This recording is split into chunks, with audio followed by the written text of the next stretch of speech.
Nasagmuyo si Gobernador Gwen Garcia subay sa bag-ong pulisiya nga gipatuman sa Department of Social Welfare and Development kun DSWD, kinsa nagdumili na sa paghatag og food pack sa lalawigan sa Sugbo.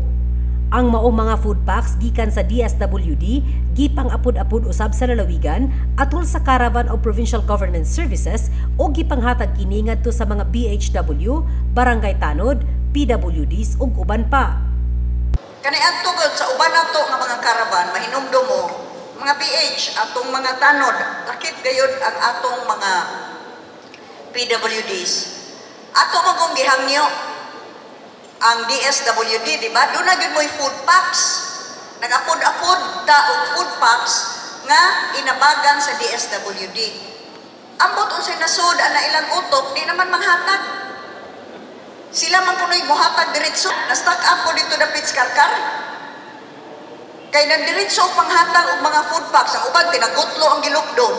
Haapik mausa na ka kilometro kataas ang traffic. Dito sila mo inang apod-apod.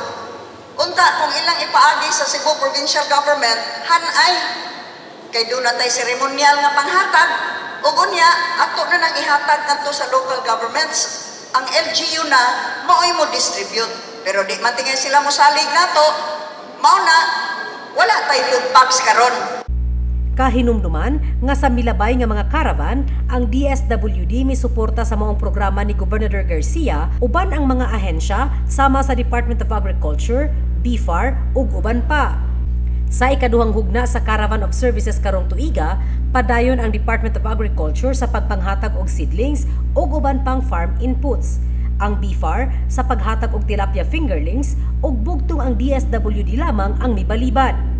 Apan kini, wala makapugong sa tinguha ni Gobernador Gwen nga mapaabot gayud sa katawhan ang serbisyo ug mapatagamtam kanila ang pagmahal sa gobyerno ug padayon ang pagpanghatag og bugas, dilata ug uban pang mga panginahanglan.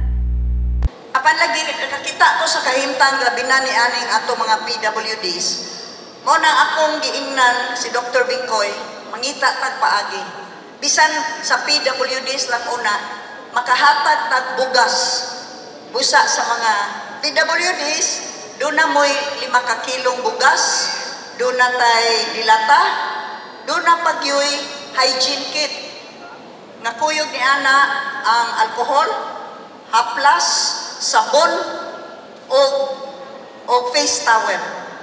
Alang ni ninyo, paningkamot nato sa Cebu Provincial Government. Kung di ba mutabang nato ang DSWD, mulihok ta diri sa Cebu Provincial Government.